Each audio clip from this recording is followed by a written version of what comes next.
We were on a mission to try to intercept the North Vietnamese moving a group of American prisoners through Cambodia into North Vietnam. We discovered during the mission that there had been a security leak, and they knew we were coming. They knew where we were, and they were prepared for us. The mission itself was probably the most interesting and unique mission that I did with SOG, and probably one of the most unique in SOG history. But the part that I was talking to you about, we had made contact with the North Vietnamese 9 o'clock at night. We were on a ridge line. They were coming up the ridge line. They were coming down the ridge line, too steep on the side for us to get off, so they were coming at us. This picks up at 10:45 in the morning, and we'd been in constant contact with North Vietnamese Army, constant firefight with hundreds of them coming up and down the ridge. You know, since 9 o'clock last night, it's 10:45 now, and they're wearing us down. It's starting to not look good for us. There's just too many of them. It doesn't matter how many we shot, how many we decimated with the claymores and the air support when we could finally get some. There was no place for us to go. They were all over us. They just kept coming at us, and it finally got to the point where they were just right on top of us. And I remember looking around and wondering, is this the last place, the last thing that I'm ever going to see? I mean, is this my departing picture, of this world as I leave? And I was wondering, how long will I be able to keep pulling the trigger after I start getting hit? I mean, how long can I continue to shoot? And even, said, God, don't let me go fast. I don't want to die fast. I want to take as many of them out with me as I can. I was concerned about when I start getting hit, would I be able to, continue to reload, put, more ammunition in the weapon so I could get more of them. And then I saw what looked to me like some ghostly, hooded, black figure in the vegetation out in front of me that looked to me like what I would call the Grim Reaper, standing there just pointing at me, with a big finger coming out, and he's pointing at me, as if to say, I've come for you. Well, that really irritated me. And, I just said, not today. You will get me at some point, but it won't be today. I am not going willingly. In fact, I'm not going with you. This thing is not over, and you're not going to take me. So my stress level was a little high at that point, and that was just before, I put an airstrike on top of our position. So was this simply an apparition, or did it turn out to be something you mistook as that in the moment, or because now the supernatural is starting to pique my interest. What happened to that hooded figure? When I brought in the airstrike, he disappeared. But I did have a couple of other encounters with him before we finally got out late that afternoon. And wow. So I don't know. You could say my stress level was high because we've been going at it for so long. And in this mission, it was just one thing after another. I mean, you survive this little piece of it and think, now we got a chance. And then all of a sudden, it would just fade away, and you're back into it again. And, it was just from one catastrophe to another. and I would periodically see whatever this was. At least I saw it. No one else told me they saw it. That the other guys that I asked, of course, they were all pretty busy. There was a lot of shooting and hand grenade throwing, and I was constantly on the radio, at the same time, so trying to get us out of there. How'd you get out? We eventually managed to fight our way back down to landing zone, back down the ridge. We used bombs, we used napalm, we used Cobra gunships, mini guns. I mean, you name it. At one point I had, I think, like 19 gunships standing by, waiting on their turn to come in. It was a major battle. And, we have the F-4 Phantoms, A-1E Sky Raiders, the Cobra gunships, the UH-1 gunships, and everything just blasting away out there. The napalm gets your attention. Napalm almost got my attention. I hesitated to use it. Where I worked and where we were this time, it was in double and triple canopy jungle. If you use napalm out in a relatively open area, it's pretty predictable where it's going to go and the area it's going to cover. But when you're dropping it into a jungle canopy, it goes off, detonates in the canopy, and then it rains down all over the place. So it's hard to tell exactly where it's going to be. And, so on more than one occasion, I had some splatter onto the team. And we would get burns. I got burned a couple of times. Napalm, you don't just reach over and pat it and it goes out. It's we used to have a Jody call where we would say napalm sticks like glue, burns people and all this stuff. But it's a jellied gasoline, and it just glues itself to you and sits there and burns. You need a handful of mud or something that you can put on there and, eventually snuff it out. So, yeah. But and the smell, just the charred flesh. I mean, you have team members start to throw up from the smell. You hear the screams. You hear people on fire. You see them on fire. It's probably the most brutal weapon that we had. So, but anyway, by using that, we were able to get them to back off enough to be able to bring the aircraft in and get us out. So, tell me about your stress levels while this is going on. Yeah, pretty high. And in some of the stress level, comes from frustration, because you think, okay, we have broken contact and we're moving away from them. We've got a chance to get to the landing zone, and then all of a sudden you run into another group of them between you and the landing zone. You can't get to it now. Now you have to stop and fight this big battle and napalm and everything. I don't want to give. There's some things I don't want to give away that's going to be in the book, but there was just a lot of different stressors out there that were just frustrating. Yeah, that's okay. So this leads us into our topic today.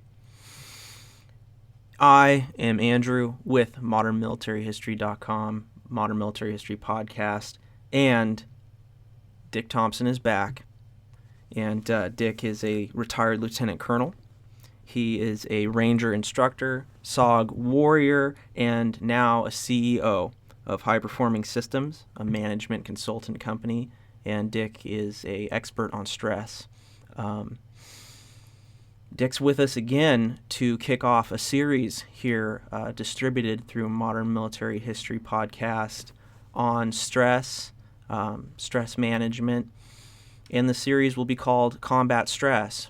Also, that's pertaining to, quite frankly, stress experienced in combat, warriors experiencing stress, and also a dual meaning, how to combat stress.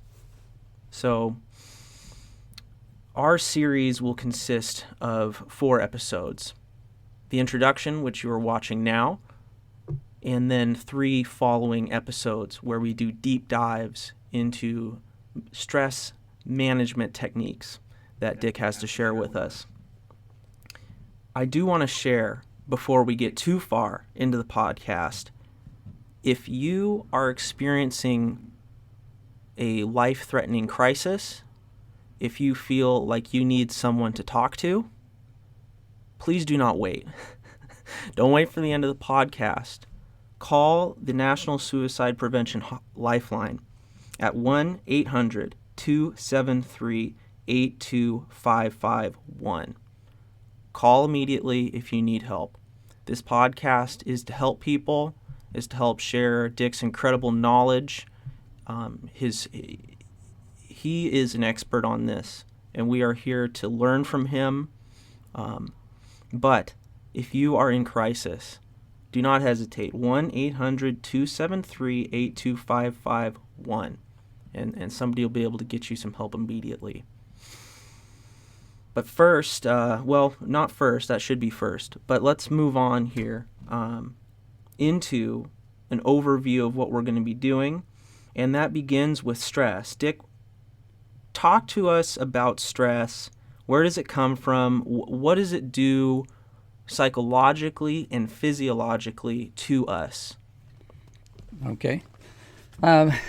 We all have stress. In fact, we have to have stress in order to stay alive. So Right. It's not something that we want to completely rid ourselves of, or we won't be here. So we keep some stress, and our body, our brain in particular, is designed to try to keep us alive if we encounter situations, danger situations. You probably heard, the fight or flight response. Sure. Saber-toothed tigers coming at me, and I have to make a decision. Hordes of NVA are coming or hordes and of are going to NVA. overrun Yeah. your position. Yeah, they remind you of a saber-toothed tiger or a bunch of them They coming can. at you. In fact, in Southeast Asia where we operated, they did have tigers, and you had to be careful. A lot of them got wounded from all the bombs and things that were going on, so you had injured, hungry tigers around that would, these things are big, 400 pounds or so, and snatch you up with one paw and drag you off. And so anyway, we did have some real ones out there, but your body is designed to say, regardless of the decision I make, to fight the tiger or to flee the tiger, I need a lot of energy. I need fast reactions. I need a lot of strength. I need, a series of things to help me be able to survive. So all of a sudden, within about a half a second, about 1,200 different chemicals get dumped into your system to try to help you in the survival mode. And it does. It makes you run faster, jump higher, faster reaction time, a lot stronger, a lot of things you can do, but it's designed for the short term, just to get away. If you watch a zebra that's being chased by a tiger, if the zebra gets away and the tiger goes after another one, or he catches a slower one, within about 5 minutes, the zebra stress level is back down to where it was before the tiger showed up. They don't keep replaying, wow, he almost got me. The chemicals dissipate from their body, and they just go back to normal. Humans don't do that. We hold on to it, and we start thinking about what happened, and every time we think about it, we're putting more of the chemicals, particularly adrenaline, cortisol, some of the ones like that, into our system that keeps us all revved up. And if we keep it up there too long, it begins to do damage, to our organs, damage to our brain. So we want to be able to get back down to a relatively normal level if we can. So with short-term acute stressors, you're almost in a car accident, or you're in a car accident, or something happens to scare you, but then it's over and you can start trying to calm back down. And if nothing else stresses you the rest of the day, in about 3 to 5 hours, you can get back down to where you were. Of course, something else is going to trigger another stress episode, but maybe it won't be as bad as what you had. And to tag back to what you were saying in the beginning, you don't have to be in combat. You don't have to be in the military. You don't have to be in combat to experience enough stress to develop, post-traumatic syndrome disorder. So anyone can get that. And right now, with the 20th anniversary of 9/11. Oh, absolutely. I mean, all the firefighters, everyone, all the first responders, all the people anywhere close to those buildings or had relatives there. They're candidates, for PTSD, and so just knowing people can across time. If you go back 18 months ago, the thought of I might not be able to get enough toilet paper for my family. It pushed a lot. Just millions of people were pushed over the edge because they might not get enough toilet paper, and then when everyone started to buy it, then they couldn't get enough. And there was an episode of Johnny Carson back in the 60s, I think it was, where he was making a joke, and he said, "We've got a toilet paper shortage coming," and it created one across the country because people panicked. That. So I also want to say, when I talk about someone saying something like that and it triggering panic buying, stress is stress, and we'll talk about that as we go along. But stress is stress. But there are triggers out there. All kind of different triggers that triggers a stress response in me, causes all those chemicals to be dumped in. So it doesn't really matter if it was a combat episode, it was a fight with your significant other or whatever. It still triggers the same physiological response in the body. So I want to just get out there so that people understand you are incredibly learned about stress. You have a doctorate, and what is your doctorate in, sir? Psychology. So you have a doctorate in psychology, and after Vietnam, you worked with the Army on being an expert in stress. Am I getting that correctly? Eventually.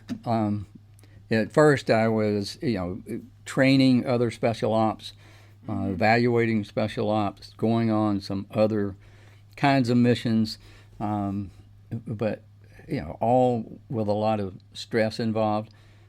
So there came a point where, because I had the doctorate in psychology, I had all the I was in combat in 5 different countries.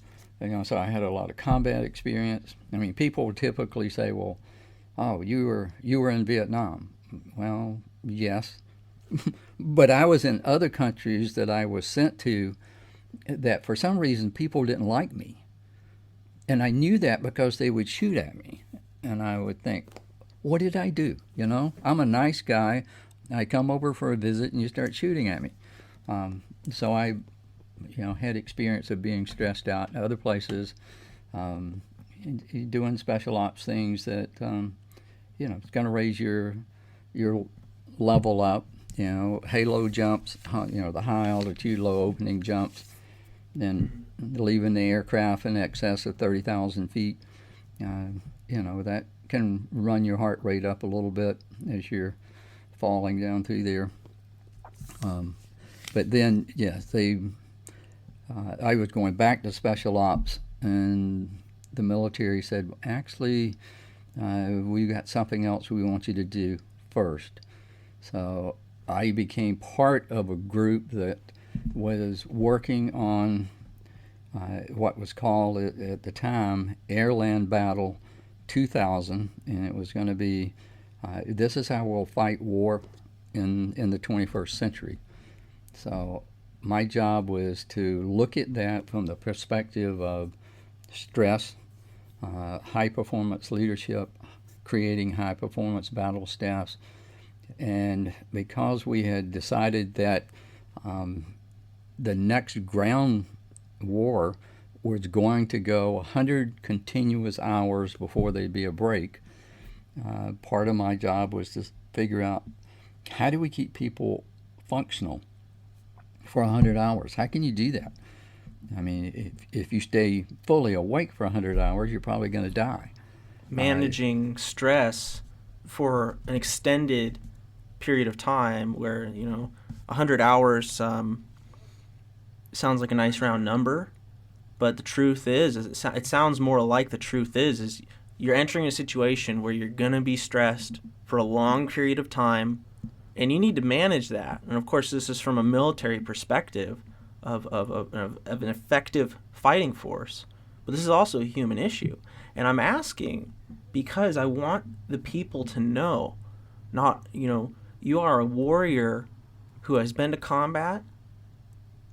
You know so much about stress, its effects on the body. You wrote a book, and what is this right here?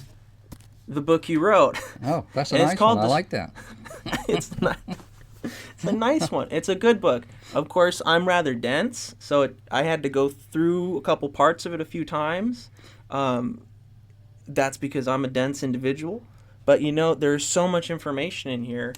I just want people to understand that I consider you an expert in this field.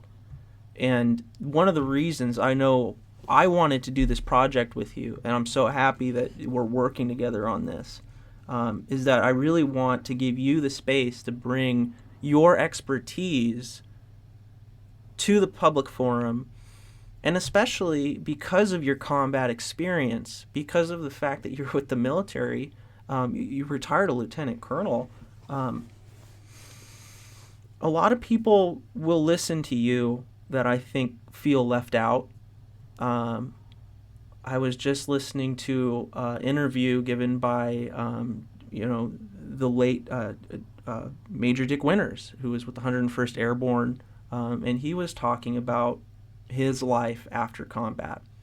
And this is an incredible individual. Everybody who has read the book Band of Brothers or seen the miniseries or is at all knowledgeable about World War II knows the name Dick Winters. And he said after the war he had resulting issues from combat stress. He said one time he was walking down the street and a kid just had a stick in his hand and there's a couple fence posts and he went across the fence posts, and Major Winters was picking himself up out of the gutter because he didn't even think about it. It was for so long he was in that mindset of intense stress that he just immediately went down into the gutter. And he said, I remember from this interview, one of the things he said was that you can talk with people who have been there in similar situations with you, and that helped him. But it was difficult for people who hadn't been there in his experience combat to relate with them. So it could be really isolating. So one of the things I really am proud about working with you on this is that we can help reach people who might feel isolated, who might feel like they're the people that they talk to don't know what they're talking about, they can't relate to them. Combat stress, it has that twofold meaning. You were in combat, it's stressful, but also this is how we can combat that stress, and especially post-traumatic stress disorder. But I wanted to ask you,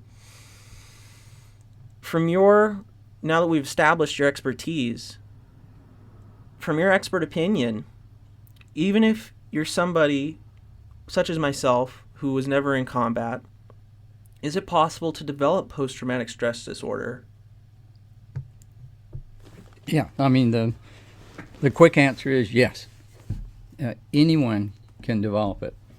If you're put in the right situation, and it doesn't have to be people shooting at you. I mean, it can be, but it doesn't have to be. So you don't have to be in the military. Like I mentioned before, it could be a traffic accident that you were in. It could be watching someone in your family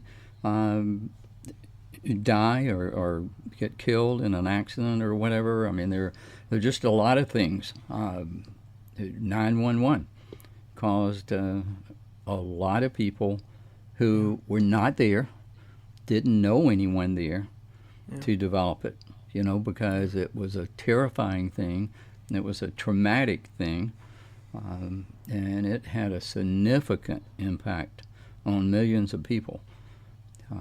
So yes, you can get it, or you can get, post-traumatic symptoms. So you don't develop the full disorder, but you can still exhibit a lot of the symptoms, like the one you talked about with Dick Winters. That's a very common one for military people. A car backfires and they're flat down on the sidewalk, or diving for cover, or pushing you down to try to get you out of the way so you don't get hit, and it's just automatic. You don't even think about it. And when you get into the full disorder, you start to get that. You get the flashback, you get the dreams, you get the reactions like that of different things that you were involved with. So yes, we all get stressed to some degree. And the question is, will we recognize it and do something about it? The most common response to stress is denial. No, I'm okay. I'm not stressed. I know all this stuff. I'm good. I'm good to go. And you can listen to how they're saying it. You can listen to the words they use. You can read it on their face. They're in denial. So. But there are a lot of ways to help, and the other example was having someone to talk to that understands. And that's a problem a lot of times that the therapists have, is they've talked to a lot of people, maybe that have PTSD from combat, for example, and they haven't been in it. So it's hard for them to quite understand exactly what the person is trying to tell them. And sure. I talk to a lot of vets. I have a lot of vets call and do a lot of counseling with vets, particularly people who are experiencing a lot of stress, and they tell me all the time. I go to the VA or I go to my therapist, and I can tell they have no clue what I'm saying to them. I'm trying to explain this event, and it's going right over their heads. I was fortunate when I came back from Vietnam. I went straight to the Rangers, so all of a sudden, I just went right back into another group that everyone had combat experience. Everyone had just returned, recently from Vietnam. So even though I didn't talk about the kind of classified operations I did, I still had someone that I could share experiences with that had been shot at, because we had a lot of things like that in common. So it it's easier to have someone to talk to and kind of move forward. So you mentioned denial there, and I think something really important about the work we're going to be doing here in this podcast series, and this is, of course, just an introduction to that. We're not going to get into it fully now, but it's this normalization that everybody experiences stress, and that denying it is an inherent part of that experience. So hopefully we'll be able to reach people. We'll hopefully be able to reach people just by talking about it and normalizing it, that there's nothing wrong with you for experiencing this. You know what it means? It means you're regular. It means you're a human being and you've been through something, and it's normal. And I feel like normalization in my life has been really important in terms of understanding and not feeling like a defective, not feeling like there's something wrong with me that I need to double down on and continue to shove under the surface. So that's something I really wanted to just elaborate on really quickly. I also just wanted to ask you, just for absolute clarification, what we're going to be talking about here with this series is also perfectly applicable to people who have not even been in the military, Yes. people who have experienced something and are moving forwards, or somebody who just wants these tools because this is the thing about life. You never know what's going to happen. And, even if you're just joining us just because you've heard of Dick Thompson, you've heard, the other work we've done here on my show or on any of the other shows you've appeared on, and just out of interest, but later on you experience something, you can come back to this, or, it just gives you tools to understand what's happening if you come into contact with it. If you're already in touch with it, then here's some tools to move forward. But I really wanted to ask you, we brought up your book, The Stress Effect. Yeah. And it's a And if pretty you're color listening blue, on, too. if you're listening on my podcast on the audio, and you didn't see, I just held up the book that Mr. Thompson has authored. Just tell us a little bit about the stress effect here, in just the brief intro we're going to be doing today. Tell us about the stress effect. What is it? What does it do to people? And how can we prevent it? Okay. I'll see if I can put all that in about 25 words or less. But A challenge but of we the all, century. we all experience stress, and we experience stress every day to some degree. So the other thing about stress is, during the course of your day, your stress level is rising and falling. It goes up, it goes down, it goes up, depending on what you're doing and what you're experiencing. If I hook you up to a set of electrodes and measure your stress, and we've done this a lot, it looks like a sine wave. It's just up and down, up and down. Every time your stress goes up, it limits your access to your IQ, to your intelligence. It limits your access to your EQ, or your emotional intelligence. And you need both of those to make effective decisions. So your effective decision making goes down. So IQ goes down, EQ goes down, and decision making effectiveness goes down. So part of what we're talking about here today, even if you don't have PTSD, just to recognize that during the course of the day, there'll be some times during the day when you can make better decisions than at other times during the day. And being able to recognize that, wow, my stress is a little higher right now than it was this morning. Something happened, kind of irritated me, or I got frustrated. My stress is up a little bit. I need to do some deep breathing and get it back down, particularly before I make this important decision that's coming up. And just take that into consideration. So the stress effect is going to change human performance as a result of being exposed to things that are triggering stress. When the stress is triggered, and I tell people jokingly, you should tattoo on the back of your eyelids, when stress goes up, IQ, EQ, and decision making go down. So that every time you blink, you get that message. Watch my stress level. Where is it? Because if it's high, I don't need to be making the final decision to buy a car or any other major decision. Even in day-to-day work, here in the company, there are times when I need to make a decision, and I'll tell my people that I'm going to wait until after lunch. I want to have a little more clarity. So we'll get back together after lunch and we'll make the decision.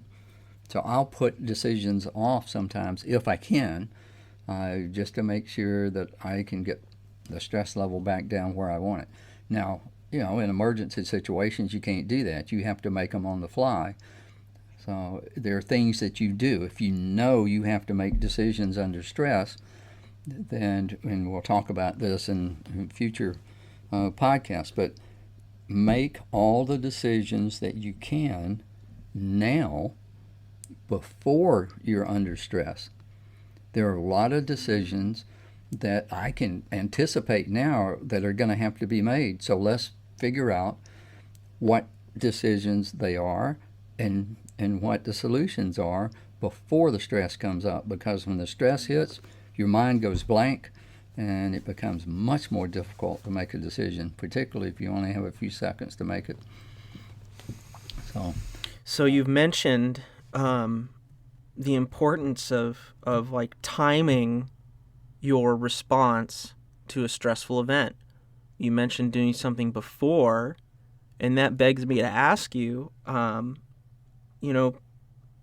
talk about this process. And this is actually, spoiler, this is going to be the format of our series, because if I'm getting this correctly, you do everything you can before, and then during the stressor, and then after the stressor. And if you can try your best to do everything you can to control those 3 periods, the timing, so to speak, that's a pretty serious tool right there. Can you elaborate on that at all? Yeah, so like I mentioned, if you know you have a stressful event coming up, or the possibility of a stressful event coming up, and we do. It might be a long drive. It might be a confrontation you're going to have with a coworker or something. So there's something going on that has a possibility of being somewhat stressful when it occurs. So do some things now. The box breathing, where just think about, I inhale through my nose for 4 seconds. I pause for 4 seconds with the air still inside my lung and my stomach. And then I exhale through my mouth for 4 seconds. And then I pause with all the air out. And then I do it again. So in a sense, I'm just going around the sides of a box. And I do this a few times. And one of the effects of doing that deep breathing is that it relaxes you. It brings your heart rate back down. It reduces your stress some. Important to inhale through your nose, exhale through your mouth, because when you inhale, nitrous oxide is being formed inside your nasal passages, and the next time you breathe, you want to take that into your lungs rather than just blow it right back out. And that relaxes your arteries, your capillaries. You get more oxygen into your system. So there's a lot of benefits of doing that. Plus it calms you down, and that reduces your stress. So if you're going into an important meeting and you're a little nervous about it, deep breathe. Do these deep breathing exercises before you go in. Calm yourself down, and nobody even sees it. You have a little confrontation with your boss, you can actually do the deep breathing exercise while he or she's talking to you. And they don't even realize what you're doing. And, you're calming yourself down. When you were a little kid, your mama used to say, when you're pitching a little temper tantrum, okay, yeah, all right, stop. Take a deep breath, count to 10, and calm down. What she was trying to get you to do was take the deep breath like we were just talking about. She also asked you to count to 10. So when I count to 10, now I have to access the cognitive, function of my brain. I have to let go of the emotion. I have to go cognitive to do the logical counting up to 10. So now I've turned loose of the emotion. I've done the inhalation. I've relaxed my body a little bit. I'm thinking about numbers now. So, it might have sounded dumb when you're a little kid, but actually there's something to it. I can speak from personal experience that these kind of techniques are like a superpower. When everybody else is getting heated, when everybody else is getting irrational, if you can just understand, wow, this is a stressful time. Let me do what I can in my own house, so to speak, behind my own eyes. Let me do what I can to take care of myself. Because ultimately, that's the best thing you could do. One of the only things you can do, really. Now, what we're leading into is one of our final points, and this is stress resilience. What is stress resilience? Why is it important? Stress resilience is my ability to encounter a high level of stress and still be able to bounce back, to recover from it. It might knock me down, might knock me off my feet, but I get back up. And I do that because I've developed this resilience to stress. And it's just like taking a vaccination for some type of virus. I get myself inoculated. I built up a resistance, to that virus. So when I encounter it, I still might get sick, but it won't be nearly as bad as if I don't have it. So that's what we're doing with stress resilience, is going through a series of events and training to get my stress level my resilience level as high as I can before I encounter a stressful event. And if we go back to the toilet paper again, people who went into COVID with high stress resilience didn't freak out about the toilet paper. We'll be okay. We'll make it. We'll find other ways to, take care of that issue without toilet paper. People did it for eons before toilet paper was invented. People do it all the time now on camping trips. You just got to There is a. I just have to say it. Here in the Pacific Northwest where I am, there's actually a plant called Nature's Toilet Paper. It has big, soft leaves. Yeah. That's me being funny. Yeah, but coming still, back, that's what you're doing. You have the resistance, and you're able to resist the stress a lot longer. It's going to start trying to bring you down right away. But the higher you start off, the longer you can hold out if we get into a situation like we're in now with COVID. This is not an acute stressor. It wasn't something that happened one afternoon and the next day it was gone. It's been around for 18 months or so, and it's steadily bringing people down. And the closer you were to not being able to cope in the beginning, the sooner you got so you couldn't cope. And there's still a lot of people out there who are doing well with it.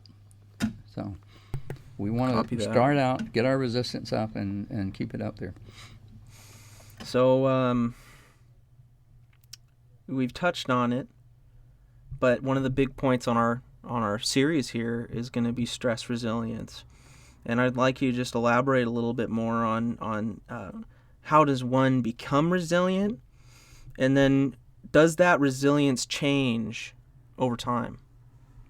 Yes. If you go through some of the exercises and things that we're going to talk about, particularly in the next session, you start to get stronger, more resilient, and you learn other techniques that takes longer. Like right now, you want to boost your resilience some.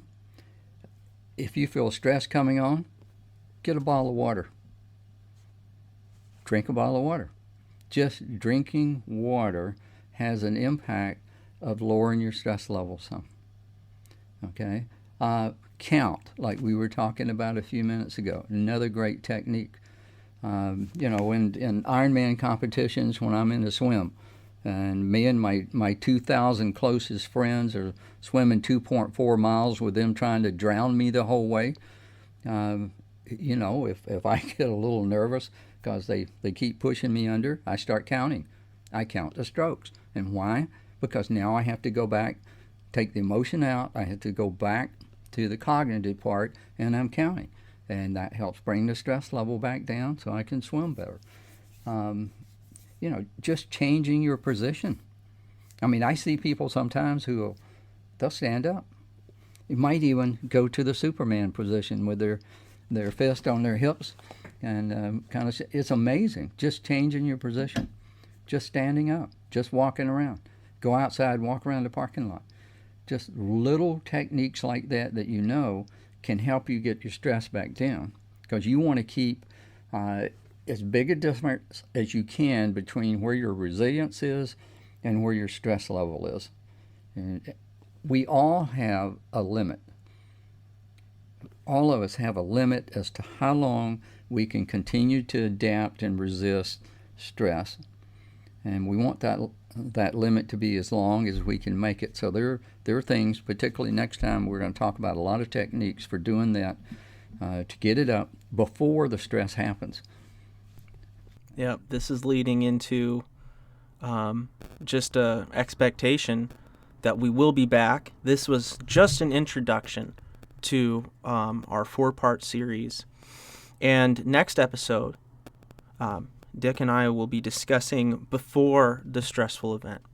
These podcast episodes are going to be before. It's going to be the next episode. After that, we'll have during the event, the stressful event. And then the final episode will be an after the stressful event.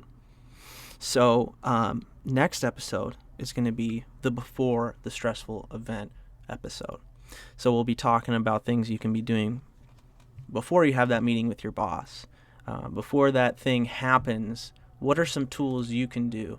And, you've just been sharing a tasty little, nibbit of what we're going to be getting into. But I want everybody just to stay tuned, hang in there, because we will be coming back. I just also want to put out there, if you're listening to this, if this has brought up anything for you, and you need help now, don't wait until the next podcast comes out.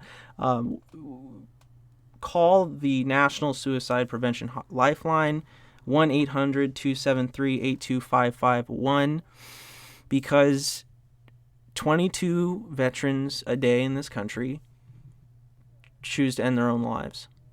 And I think Dick and I really agree that we both want to do everything we can to try to help that. And if you feel like you need to talk to someone, don't wait until the next podcast episode comes out. 1-800-273-82551, and you can get some help. Otherwise, if you're tuning in, our next episode will be the before episode. It'll be talking about what we do before that stressful event. Any closing statements from you, sir? Stay away from denial. Recognize we all have stress. I mean, it's natural to have it. We just need to be able to manage it so that it doesn't get out of control and cause any long-term damage in our system or in our relationships. And we can all do that. There's hope for all of us. So I'm looking forward to sharing some thoughts next time. So thank you. That. And as always, it is an absolute pleasure and an honor to work with you, sir. And for all those of you listening, thank you so much for joining us on this journey. We're just doing everything we can to try to make an impact, not only for people who have put it all on the line for our country, but for anybody who might need some tools to deal with, what they're going through in their life. And with that, see you next time. This has been the Modern Military History Podcast, Special Edition, Combat Stress, with Dick Thompson. Retired Lieutenant Colonel, CEO of High Performing Systems, expert on stress and combat. Thank you so much, Dick. Thank you. I'm Dick Thompson, and we would really like to hear any questions that you might have had based on today's presentation. So if you could submit those, we'll get answers for you. You can submit those questions by commenting on the YouTube video that you just watched, or you can email me directly. My email is at themodernmilitaryhistory@gmail.com. All one word, no capitals, no funny letters. We look forward to it. We'll be doing a question and answer with Mr. Dick Thompson after we get enough questions put together here. So please, if something came up for you that you would like to know more about, you'd like to ask Mr. Thompson about relating to these stress podcast episodes, please ask, and we'll include it in our question and answer moving forwards. Thank you.